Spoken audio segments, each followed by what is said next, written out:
Hoje nós vamos falar um pouco, então, sobre cura interior. Mas, antes de a gente iniciar, deixa eu abrir aqui um pouco um espaço, perguntar, quando a gente fala cura interior, o que você entende por cura interior? Vamos lá, porque a gente vai abordar um aspecto talvez um pouco diferente daquilo que a gente tem em mente sobre cura interior. Eu não sei qual é a visão que vocês têm, mas eu quero mostrar algumas questões bíblicas sobre isso. E é por isso que eu estou perguntando, então, para que vocês possam se manifestar. Quando a gente fala cura interior, o que você entende por isso? Alguém quer falar? Ó, um de cada vez, tá? Quando todo mundo se manifesta assim, eu fico doidinho. Isabel abriu o microfone, depois o outro. Fala, Isabel. Eu estava tentando mexer aqui no celular, é diferente do computador. Mas o que eu entendo, pastor, seria o tratamento, né, de problemas mais da parte espiritual da gente. Não sei se eu estou correta, né, mas o que eu entendo como cura interior seria essa cura, esse tratamento mais da parte espiritual. Ok, maravilha. Guarda aí que nós vamos falar um pouco sobre isso. Vai lá, Hudson. Eu ia falar realmente que a gente, na igreja, se entende dessa forma que a Isabel falou. Infelizmente, a gente tem cura interior como algo só de dentro, né? Como se de fora, parece que de fora está são, né? Porque a gente fala que é interior, mas a verdade é que eu penso que esse tipo de cura, né, deveria ser da totalidade do nosso ser. Ok. Mas alguém quer manifestar alguma opinião aí? Muito bem. Não tendo mais nenhuma opinião, a gente depois, com certeza, no final dessa primeira parte, a gente sempre tem no final do estudo, tem um tempo para a gente conversar e falar um pouquinho. Deixa eu falar para vocês. Nós vamos abordar uma questão que está muito em voga e é muito forte até, especialmente aí no Brasil. Ontem eu estava conversando com um rapaz aqui, o Jacob. Ele é um americano, né? E ele é uma pessoa que eu admiro muito, um estudioso da palavra. E ele veio aqui em casa, está aqui, a gente jogou até uma partidazinha de xadrez depois do jantar. Foi muito gostoso. A gente sempre está conversando sobre algumas coisas de teologias e eu estava perguntando para ele como é essa linha aqui nos Estados Unidos. Porque essa questão da cura interior, e a gente vê muitos seminários, né, sobre cura interior, a gente vê palestras, a gente tem muitos livros sobre cura interior. E, na verdade, gente, deixa eu falar uma coisa para vocês. Cura interior é um subproduto da teologia da prosperidade. Na verdade, a gente vê, e a gente vai entender isso, a gente vai ver isso biblicamente falando. Veja bem, quando a gente fala de cura interior, nós não estamos falando aqui sobre aquilo que precisa ser restaurado na gente, aquilo que precisa ser tratado, que o Espírito Santo vai tratando com a gente, né? Não é nesse sentido, e também não é no sentido de uma ajuda profissional, porque às vezes as pessoas podem levar, ao falar alguma coisa, está falando que a gente não pode ter uma ajuda, não pode ter um acompanhamento, não existe traumas em nossas vidas que precisam ser faladas, tratadas, não é sobre isso, não é essa questão que nós estamos querendo tratar especificamente aqui. Eu quero ler com vocês alguns textos bíblicos e depois nós vamos entrar nesse assunto. Por exemplo, porque hoje nós temos essa linha de cura interior tão forte que nós temos, não sei se vocês já viram, nós temos hoje muitos psicanalistas nas igrejas. Nós temos dentro da linha médica, nós temos os psicólogos e temos os psiquiatras. Mas hoje está muito em voga também no mundo eclesiástico, no mundo evangélico, os psicanalistas. Eles fazem psicanálise. E essas pessoas, na verdade, a gente faz um curso de tantas horas, de tanto tempo, para poder aprender a analisar as pessoas, ou aprender a tratar com os traumas que as pessoas têm.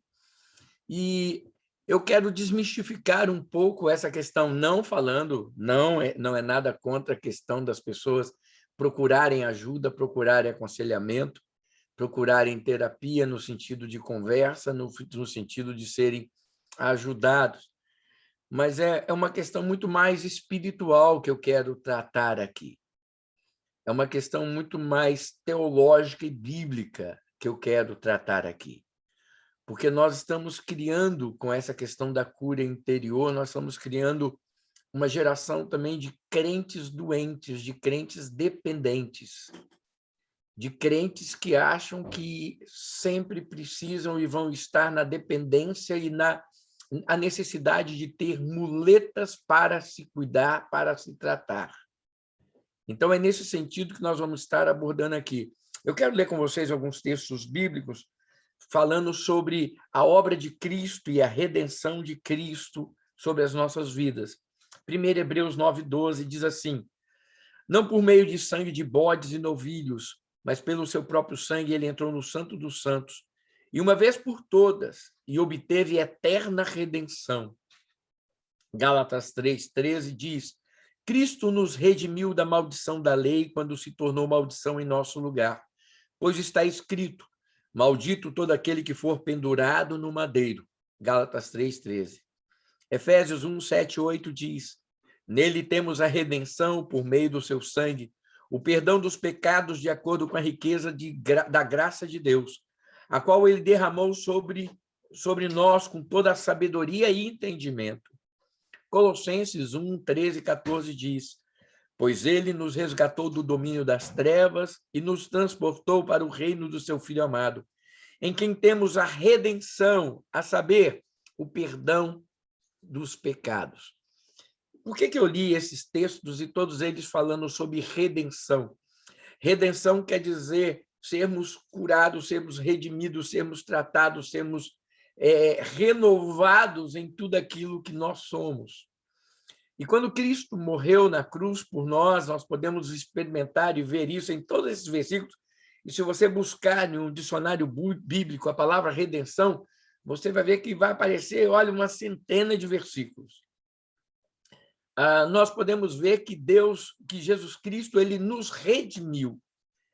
Ele, ao agir sobre nós, ao agir na vida do homem, ao morrer na cruz do Calvário, ele trouxe sobre nós a cura, a redenção para todo o ser humano, para todo o ser humano.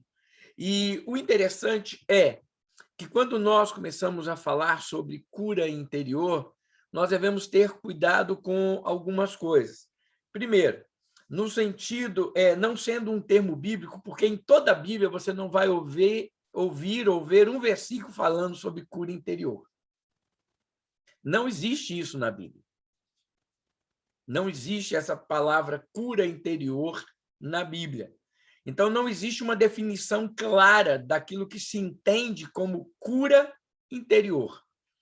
Se fosse uma expressão usada na palavra de Deus, né, a gente poderia, mesmo tendo interpretações diferentes, a gente teria uma base para estarmos chegando a um consenso sobre essa palavra. Por exemplo, nós temos, às vezes, posições diferentes sobre a questão de eleição, sobre a questão de sermos predestinados. Mas por quê? Porque na Bíblia nós temos tanto a questão da liberdade, como temos também a questão da palavra eleição e predestinados na Bíblia. Então, isso nos permite termos ideias diferentes, temos posicionamentos diferentes, mas sobre um termo, sobre palavras que estão na Bíblia, sobre algo que está na Bíblia. E a questão da cura interior, ela não pode ser e não gera um debate teológico. Por que ela não gera um debate teológico, bíblico? Porque na Bíblia não tem nada sobre isso no sentido de cura interior. Então, qualquer utilidade, né, qualquer ideia sobre essa palavra com base bíblica, não tendo base bíblica, nos leva a podermos pensar o que quisermos. Então, como ela não é um termo bíblico, ela pode ser usada de diferentes maneiras, encaradas de diferentes maneiras. Então, ela pode ser olhada de diferentes prismas por aqueles que estão agindo, atuando e falando sobre o assunto. Ou seja, todos aqueles que falam sobre o assunto podem divergir, concordar ou não concordar com direitos iguais. Por quê? Porque eu não tenho uma referência bíblica para falar é assim ou não é assim. Então, esse significado, quem dá é a pessoa que fala, a pessoa que estuda, a pessoa que está querendo tratar sobre o assunto. Assim sendo, amados, nós podemos ter, então, um problema muito sério em relação a isso. Por quê? Porque, não tendo uma base bíblica, começa, então, a surgir um problema. Fica a critério do autor, fica a critério da pessoa, fica a critério de quem está estudando, dar o significado daquilo que ele deseja sobre o tema. Assim como eu estou fazendo. Vocês estão entendendo? Ou seja, como não tem uma base bíblica, eu posso dar a ênfase que eu quiser dar. Eu posso dar a direção que eu quero dar. Então, eu vou usar a Bíblia aqui como padrão, claro, para mostrar o meu ponto de vista bíblico sobre a questão da cura interior e como nós devemos encarar isso e como nós devemos tratar disso, porque hoje nós vemos que o que está acontecendo é o seguinte, as pessoas em busca dessa cura interior, elas se tornam reféns de outros homens. Elas se tornam reféns de psicoterapias. Elas se tornam reféns de ações, de até mesmo de, eu vou usar um termo forte, mas é de pagelâncias.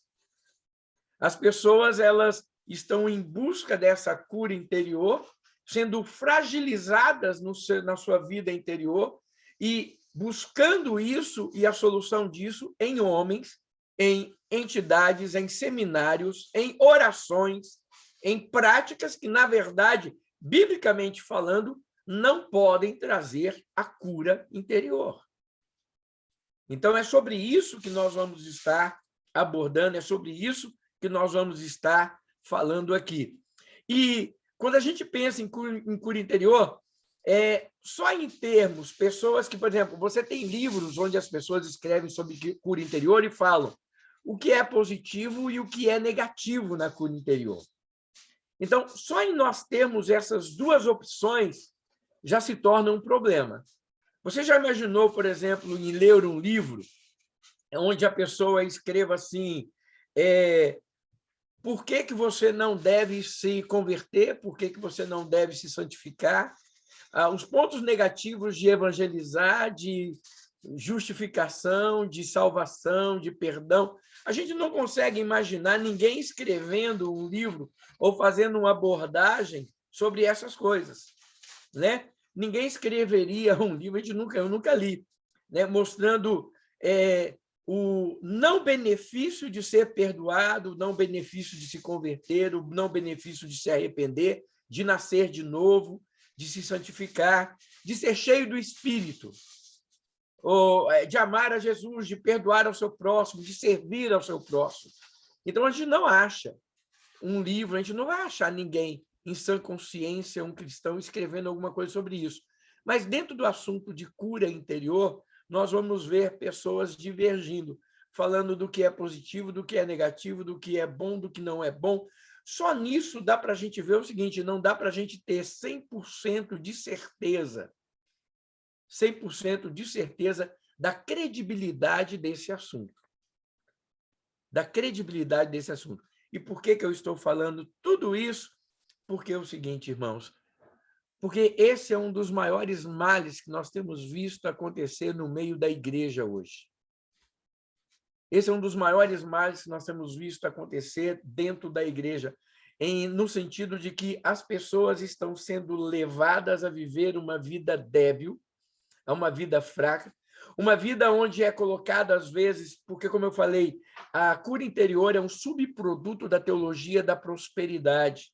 nesse sentido que está sendo ensinado.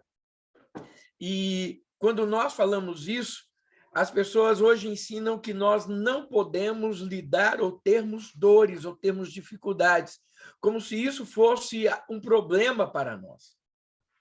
Como se nós termos algumas angústias, algumas lutas pessoais, como se isso fosse algo que não é incompatível com a fé cristã. E eu quero dizer que não é assim, irmãos. Não é assim. Olha, nós sempre enfrentaremos lutas, nós sempre enfrentaremos dificuldades, nós sempre teremos problemas que precisam e que serão as nossas batalhas pessoais, as nossas batalhas internas. E quando a gente vê a doutrina da cura interior pregada e anunciada aí, é a anulação, às vezes, até da dor da alma. Para vocês terem uma ideia, essa questão da cura interior ela é tão séria que a pessoa é como se ela não pudesse manifestar dor ou dificuldade, né? Por exemplo, nós não podemos enganar a nossa alma. A nossa alma. O que é a nossa alma? A nossa alma é quem nós somos. É a nossa fonte de sentimentos, emoções, é a nossa fonte de reação diante deste mundo. É onde nós detectamos, é onde nós sentimos, é onde nós sofremos, é onde nós lidamos com as dificuldades do dia a dia. E nós não podemos, amados, esperar que alguém se sinta bem quando ele não está bem, quando a sua realidade está indo mal. Nós não podemos nos enganar quanto a isso. Esse é o problema dessa questão da cura interior. As pessoas estão sendo levadas a propagarem ou anunciarem uma vitória ou mostrarem alguma coisa como se elas estivessem bem, quando a sua realidade ao seu redor não está bem. É aquela pessoa que tem que ficar feliz no funeral. É aquela pessoa que tem que estar alegre. Quer ver uma coisa? É aquele crente que é levado a dar graças e fala, dê graças a Deus, quando ele está sentindo dor. Você entendeu? A questão de darmos graças a Deus por tudo não quer dizer, irmãos, que na hora que eu estou sentindo dor, quer ver? Vamos dizer uma coisa aqui. Você recebe uma notícia que você tem uma doença séria, como o câncer. Aí você recebe essa notícia que você está lidando com um câncer, que você sabe que vai ter que lidar com o câncer, e é lógico que alguns vão se abater, mas aí você simplesmente começa, glória a Deus, aleluia, eu estou com câncer, graças a Deus, eu estou... Irmãos, isso não é normal. Isso não é normal. Não é isso que Deus espera de nós, não é isso que Deus quer de nós. Olha, se nós estamos em boas condições espirituais e materialmente falando, nós nos sentimos bem com isso. Isso é claro, isso é óbvio. Agora, amados, entretanto, se as coisas vão mal, se as coisas estão difíceis ao nosso redor, nós também vamos sentir abatimento na nossa alma com isso. Sabe, o que eu quero dizer aqui é o seguinte, nós não precisamos, amados, enganar ou trapacear a nossa alma. Nós podemos sofrer quando estamos sofrendo, nós podemos estar abatidos quando estamos abatidos, nós podemos estar passando por situações difíceis e vivemos e demonstrarmos isso sem necessariamente dizer que estamos perdendo a nossa fé e que não estamos sendo tratados e cuidados por Deus. Por que eu falo isso? Porque hoje, quando as pessoas elas se sentem um pouco mais tristes, um pouco mais sofridas em relação àquilo que estão vivendo, por aquilo que estão passando, as pessoas logo vêm com essa ideia, você precisa passar por uma cura interior, porque isso está te machucando, isso está te fazendo mal, e você tem que negar a sua alma, você tem que passar por cima da sua alma para demonstrar uma certa espiritualidade. O crente ele não pode sofrer. o crente ele não pode estar mal, né? Existe até essa questão. A Bíblia diz, olha, eu gosto muito desse versículo, olha o que a Bíblia diz em Provérbios 25:20. Como quem se despe num dia frio e como vinagre sobre feridas, assim é o que entoa a canção juntos ao coração aflito. Lembra que nós terminamos o livro de Tiago, semana passada, falando, está alguém entre vós contente? Cante louvores. Está alguém sofrendo? Faça oração. Está alguém enfermo? Chame os presbíteros da igreja e estes façam, unjam com óleo e a oração da fé salvará o enfermo. Ou seja, aí nós vimos ali que Tiago está falando o seguinte, que nós devemos viver a situação das pessoas e estarmos presentes na situação de cada um. Felicidade, canta louvores. Sofrimento, faça oração. Enfermos, chama as pessoas e orem, intercedam por essas pessoas para que elas sejam curadas. Então, a Bíblia diz em Provérbios o seguinte, é como quem se despe no frio. Nós aqui, que estamos aqui na neve, nós sabemos disso, né, Eliane? Olha, quando a gente vai tomar banho e se o aquecedor da casa não está funcionando, misericórdia, não dá. A gente liga o aquecimento da casa, a casa fica quentinha, aí a gente consegue tomar um banho direitinho, você consegue se despir para entrar no chuveiro sem congelar. Agora, entra, amados, você liga, vai tomar, se despir na neve. A gente sai aqui com uma roupa mais leve um pouquinho, quando está abaixo de 0. A gente congela inteiro, Quem aqui já teve, quem mora aqui na nossa região, sabe o que é ter as mãos congeladas. Por algum motivo, quando a gente congela a mão... Gente, dói, mas dói muito. Eu já fiquei com os dedos todos congelados, assim, que a lágrima descia, assim. E o detalhe é que dói mais quando está descongelando do que quando congela. Quando congela, fica tudo duro, aí você sente aquela dor, aquela coisa horrível. Aí, quando você entra no lugar quente e vai descongelando, você vai sentindo aí que dói, aí dói, depois fica gostoso. Quando você pensa em sair, ali é horrível, é horrível. Então, olha só, aqui ele fala, é como alguém que se despe no frio, é horrível. E como botar vinagre em ferida. Gente, vinagre, o vinagre é ácido, põe o vinagre no machucado para você ver. E aí ele fala, essa é a ideia, é a pessoa que faz o quê? A pessoa que canta canções perto de um coração aflito. É a mesma coisa de você chegar, amados, perto de alguém que está doente, de alguém que está enfrentando o luto, e falar, que isso, querido, alegria, vamos lá, bola para frente. Não! Irmãos, você está botando vinagre. Você está botando vinagre na ferida. Você está se despindo no frio.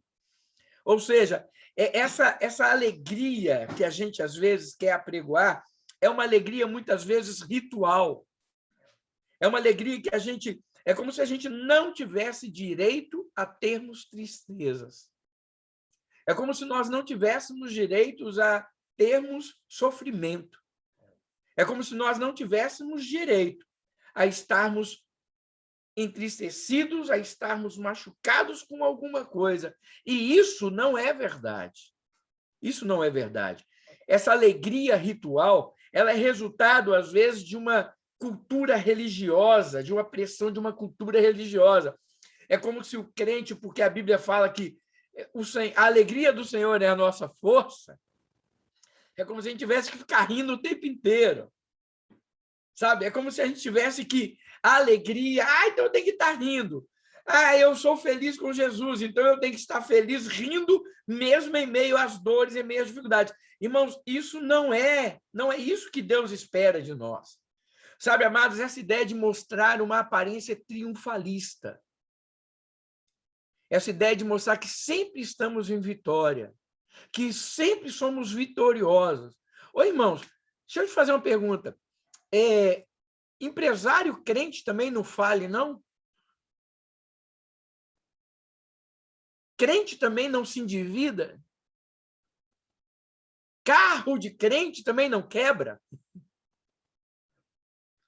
A gente não bate também com o carro, não, só porque a gente é motorista crente. Estava falando com a Isabel ali agora, né? Ouvindo o estudo, dirigindo, aí que crente tem que ter cuidado mesmo, cuidado com o que vai fazer. Começa a orar e glorificar, tira a mão do volante. Então, amados, a gente tem que ter... Sabe, as coisas também acontecem conosco. Jesus, quando recebeu a notícia de Lázaro, o que a Bíblia fala? Que Jesus saiu sapateando e falando, opa, meu amigo morreu, agora eu vou lá, maravilha, meu amigo morreu. A Bíblia fala que quando Jesus recebeu a notícia da morte de Lázaro, o que ele fez? Ele chorou. Ele chorou. Ele chorou mesmo sabendo aquilo que ele iria fazer. Olha que interessante. Olha que interessante que Jesus ele chorou, por quê? Porque ele era humano. O sentimento e a amizade que ele tinha com Lázaro, ao receber a notícia da morte de Lázaro, ele chorou. Seria um absurdo, amado, se ele tivesse, naquela ocasião, né, simplesmente rido, dado gritos de viva e pronto. O pessoal ia falar assim, ele recebe a notícia que o amigo dele morre e faz isso, ele é um desequilibrado, não é? Existe um cuidado, e nós devemos ter um cuidado com esse desequilíbrio emocional. Amados, como pessoas normais, nós rimos e choramos, de acordo com as circunstâncias que nos encontramos, sejam elas física, espiritual ou materialmente falando. As situações materiais podem nos entristecer, as situações espirituais podem nos entristecer, as situações físicas também podem nos entristecer. Ninguém, ao sentir uma dor de dente, os dentistas sabem disso, eu acho que a gente fala que a pior dor é a dor que a gente sente, né? Agora, a dor de dente, eu vou falar para você, misericórdia. Toda dor é ruim, toda dor é ruim. A dor de cabeça é horrível. Mas quando a gente não está sentindo dor nenhuma e a gente pensa em uma dor que é terrível, agoniante, a primeira dor que vem na minha mente é a dor de dente. É terrível, a dor de dente ela é alucinante, porque ela dói dentro da alma. Não é só na boca, ela dói na alma. Porque você parece que não tem nada o que fazer. Aquele negócio está aqui dentro e irradia para a tua cabeça, irradia para o resto do corpo. E dói tudo, é terrível. Então, irmãos, nós temos e nós vamos passar por isso. Agora, no meio de uma dor dessa, você vai olhar e falar, não, é isso aí, maravilha, Deus é bom o tempo inteiro. Ele é bom o tempo inteiro, mas nesse momento eu estou sentindo é dor. Nesse momento, o que eu estou passando é por dificuldade.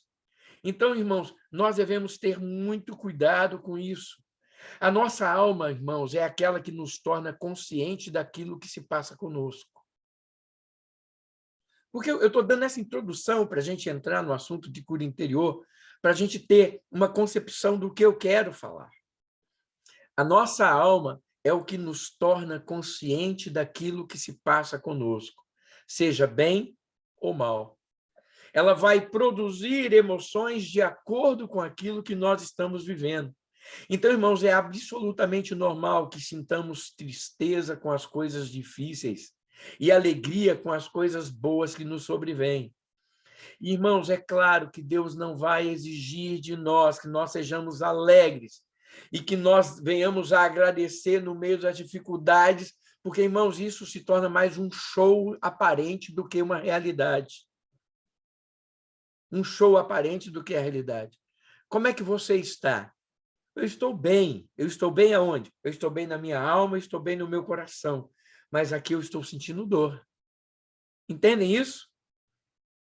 Você pode falar, eu estou bem na minha relação com Deus, eu estou bem no sentido de, olha, eu sei que Deus está comigo, mas neste momento o que eu tenho é dor.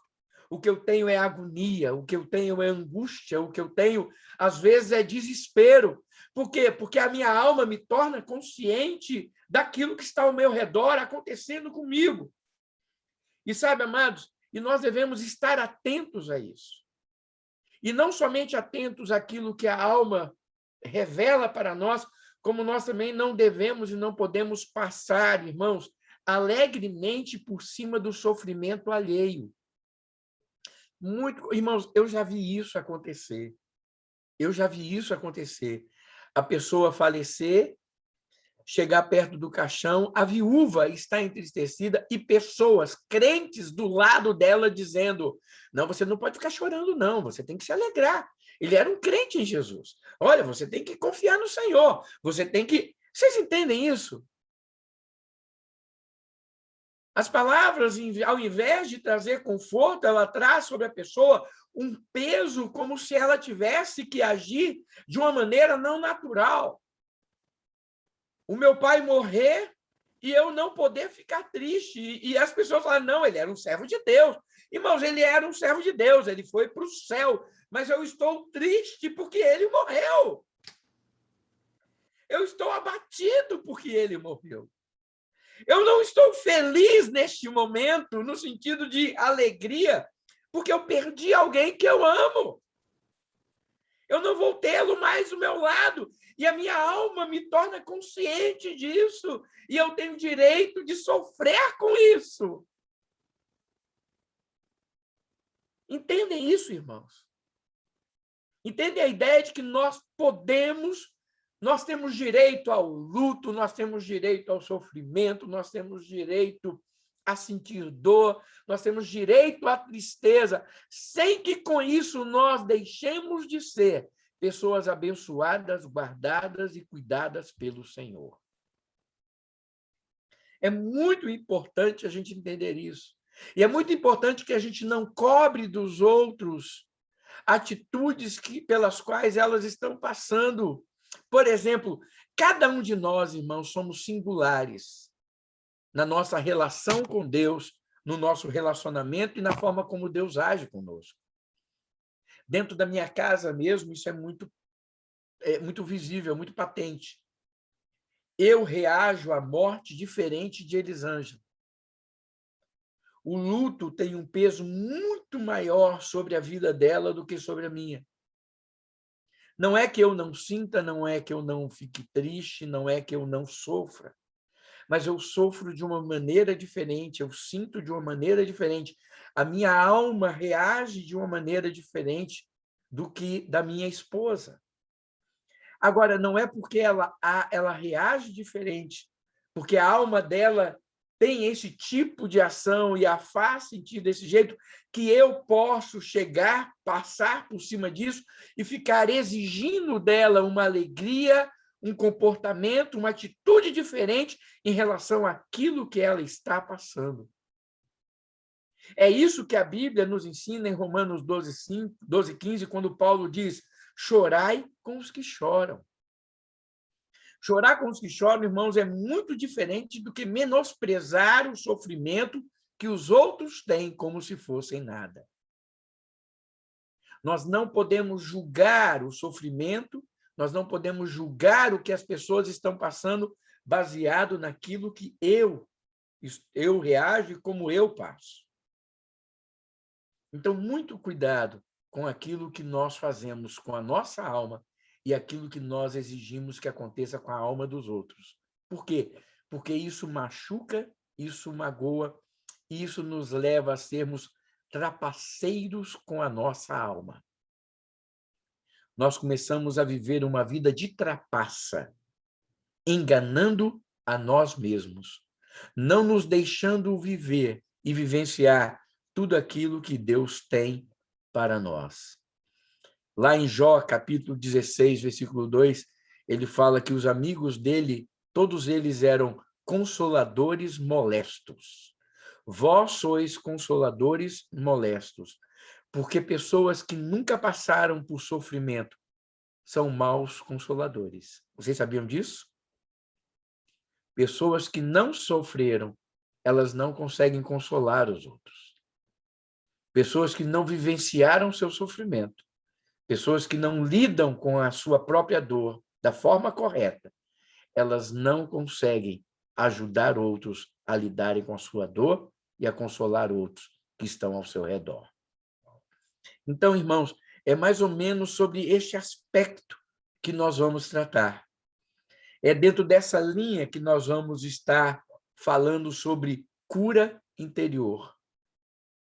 Nós não queremos nos enganar, nós não queremos aqui trapacear a nossa alma, nós não queremos exigir das nossas almas aquilo que Deus não exige, aquilo que Deus não cobra, aquilo que Deus não pede. Nós queremos viver uma vida cristã normal, sendo pessoas normais, podendo sentir, experimentar, viver aquilo que a vida nos traz como normalidade.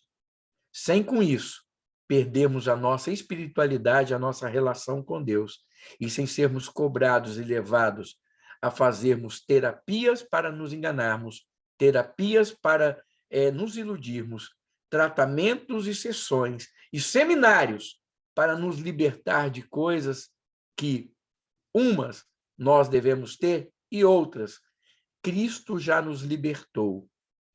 E nós estamos desencavando, às vezes, coisas, nós estamos buscando para nós coisas que Jesus já nos perdoou e já nos livrou há muito tempo atrás. Então, é isso que nós vamos estar tratando nas semanas que vão seguir aí. Não serão muitas, mas serão assuntos que nós estaremos tratando em nome de Jesus. Aberto para comentários, perguntas e a participação dos irmãos a partir deste momento.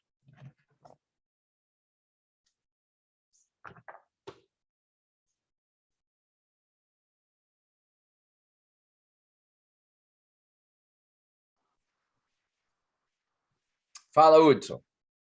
Eu gosto muito desse assunto e eu faço uma relação, não sei se eu estou certo, você me corrige se estou errado, com esse triunfalismo que atingiu o cristianismo, principalmente no Brasil, não sei como é que é a realidade americana.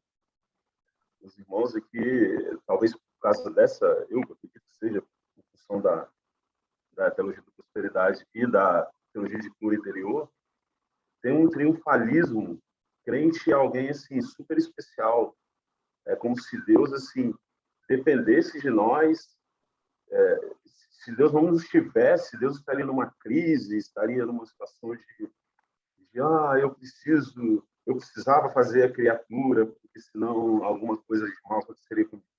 Então, de mal não, né? Eu não seria feliz. Parece que Deus não é suficiente nele mesmo. Deus precisa da gente assim, sabe? Então, todas essas pequenas porções de heresias, pastor, que você tá referindo a uma delas aí, elas estão muito ligadas. No Brasil aqui, tem uma música que, não sei se a galera que é só Marcelo que está comigo no Brasil, deve ter ouvido. Agora é só vitória, agora é só vitória. Uma música que parece que a gente não perde, parece que a gente não sofre. E é um triunfalismo assim absurdo.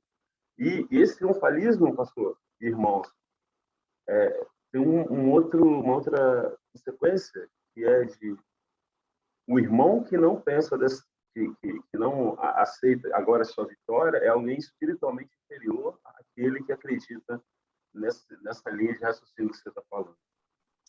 Não, mas eu tenho muito cuidado com exatamente essa ideia de que eu concordo com você quando você fala que essa visão triunfalista.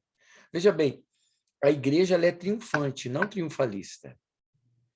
Triunfante quer dizer o seguinte, nós vamos vencer no final. Mas, irmãos, nós vamos perder batalhas.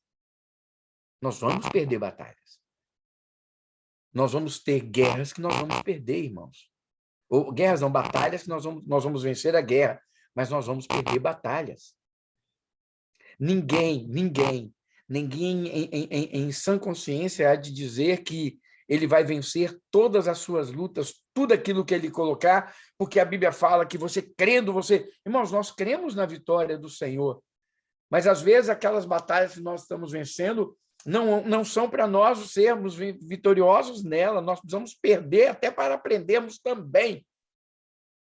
Nós precisamos perder, e nós vamos perder, porque nós somos falhos também. Então, essa ideia, sabe, de que nós somos sempre vencedores em tudo, isso é uma... Em tudo somos vencedores, em Cristo, em Cristo. Em que nós somos vencedores em Cristo? Na questão da salvação, da vida eterna, da redenção, da vitória que nós teremos sobre o pecado, temos sobre o pecado, sobre o diabo. Sim, nisso. Agora, no dia a dia, nas nossas lutas pessoais. Irmãos, quantos casamentos acabam de crentes sinceros que não queriam que casamentos acabassem? Quantos filhos de crentes estão envoltos com droga quando nós sabemos que não é isso que ele desejava? Eu vi outro dia uma notícia que me chocou. Por exemplo, nós temos aqui nos Estados Unidos o John Pepper, né? O filho dele é ateu. O filho dele tem um Instagram, tem um negócio com mais de 1 milhão de seguidores, onde ele fica botando vídeos contrários à fé cristã. Aí eu pergunto, você acha que o John Piper é isso que ele gostaria? É isso que ele... Não! Agora, ele deixa de ser um bom crente por causa disso? Não! E ele enfrenta uma luta dentro da sua casa com o seu filho. Imagina a dor desse pai. Imagina a dor desse pai. Então, irmãos, nós vamos vivenciar isso. Essa ideia de que a igreja é triunfalista, eu sou vitorioso. Não, irmãos. Nós precisamos tirar isso da cabeça. Nós precisamos saber que nós vamos passar por dificuldades, vamos sofrer, né? Mas que isso não anula o cuidado de Deus por nós, não anula a nossa fé, não faz de nós menos crentes. O que eu quero deixar claro é, irmãos, não vamos enganar a nossa alma, fingir que está tudo bem o tempo inteiro, que nós não precisamos disso. Nós não precisamos disso. Nós podemos manifestar, nós podemos dizer, nós podemos viver aquilo que estamos experimentando, sem medo, sem medo. Esse é o motivo, irmãos, pelo qual muita gente esconde a sua depressão dentro da igreja. As pessoas, esse negócio de enganar, de trapacear a alma, eu não consigo trapacear a minha alma porque a minha dor é tão forte que eu entro em depressão. Mas aí eu tento trapacear quem? Aos irmãos. Já percebeu que muitos crentes têm medo, têm vergonha de dizer que estão vivendo a depressão dentro da igreja? Por quê? Porque quando ele fala que ele está depressivo, que ele está lutando com a depressão, as pessoas olham para ele como se ele fosse um crente de segunda categoria. Você é um crente de segunda categoria. Você é um crente, né? Você não tem fé, você não está buscando a Deus, você não está vivendo uma vida santa, você é aqueles amigos, os amigos de Jó. Você está cheio de pecado, você... Ou seja, eles são molestos, eles só sabem trazer coisa ruim. Então, irmãos, esse é o motivo pelo qual as pessoas não estão realmente vivendo a inteireza da sua vida. Por quê? Porque elas não podem ter isso. E aí começa a terapia, irmãos. Se você está depressivo, veja bem, você tem que fazer terapia espiritual para ser livre daquilo, para viver. Você entendeu como é que é o negócio? Porque você precisa, como crente, não é por aí. Você, às vezes, precisa de um bom psicólogo, você precisa de um médico, você precisa de remédio. Você precisa... Claro que a fé sempre vai ajudar, mas não é por aí, não. Então, irmãos, as pessoas têm vergonha de dizer, têm vergonha de manifestar, porque tem essa teoria do triunfalismo. Agora, eu falo dos irmãos, imagina o pastor confessar que ele tem depressão. Aí o pastor fala, tenho depressão. Aí a Eliane vai falar, eu não quero que esse pastor ore por mim, não. Eu não quero. O Marcelo vai, Deus me livre, o pastor lá com depressão, todo, né? Sem esperança na vida dele, lá, sem ânimo na vida dele, como é que ele vai orar? Como é que ele vai... Não é assim? Imagina, irmãos. Agora, quantos pastores, irmãos, estão debaixo de depressão? Sabe, queridos, nós precisamos aprender isso, tratar disso. Pode falar, Marcelo. Vou contar uma experiência que eu tive aqui. Vamos ver se vai se enquadrar no que a gente vai estudar, né? Recebi uma visita de uma amiga. Tá dando para me ouvir bem? Tá. Aí recebi uma visita de uma amiga, né? A gente batendo papo aqui, né? Aí eu contei para ela a situação. Ela, na verdade, ela já sabia, né? Eu só contei, assim, o estado atual, né? Do meu problema. Aí ela me disse assim, mas você tem que pedir a Deus para te dar a cura completa. Deus não faz uma coisa pela metade. E assim, depois eu vou dar minha opinião com relação a isso, depois eu queria ouvir a opinião do senhor com relação a isso. Assim, independente de eu estar curado do jeito que ela falou, né? Tipo assim, o meu problema sumir daqui de onde estava, eu estou muito feliz com o estado que eu estou. Eu sou muito grato por isso. E eu não cobro Deus a cura completa. Para mim, eu tô bem assim. E assim, eu sou grato pelo que ele já fez, né? A cada dia de vida que eu tenho, a cada dia que eu passo sem dor, que eu consigo dormir, coisas que eu não conseguia. Então, assim, eu não tenho como não ser grato com tudo isso, né?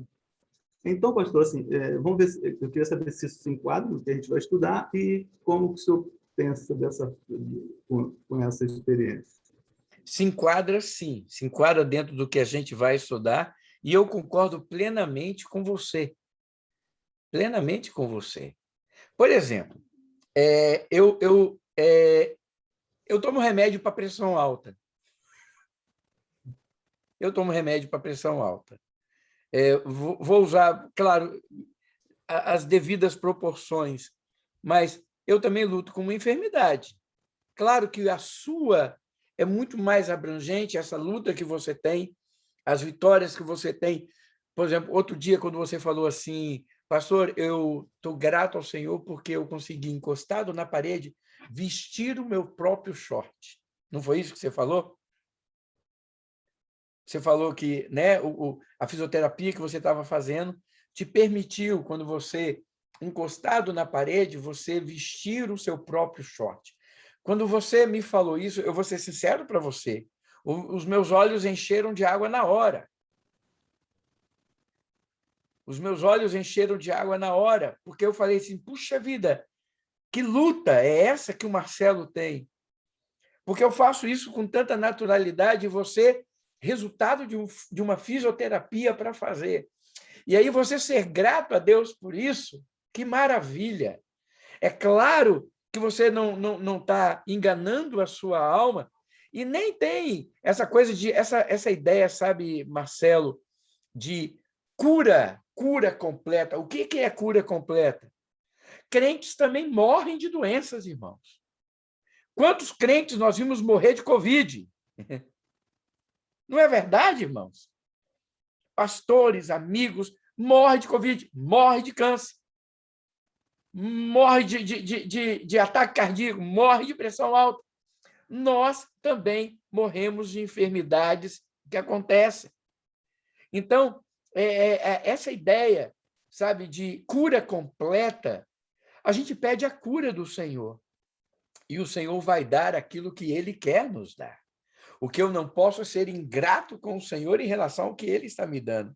É essa a diferença da gente ser grato. Paulo te ensina a carta, né? Isso. E ele falou, a minha graça te basta. Ele falou, bem, eu vou ficar por aqui. Não é? Pronto. Eu vou ficar por aqui, olha, então não vai tirar, mas eu queria que tirasse, não vai? Amém, Senhor. Sou grato ao Senhor por isso. Pedi porque me incomoda.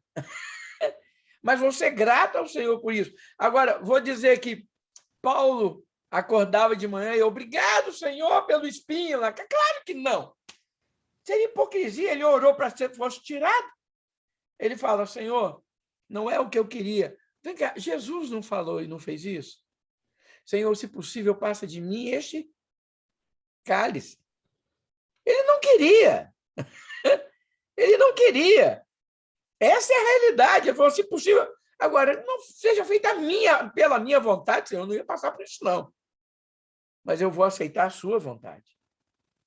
eu vou aceitar a sua vontade, com gratidão, mas submissão, mas não é o que eu quero.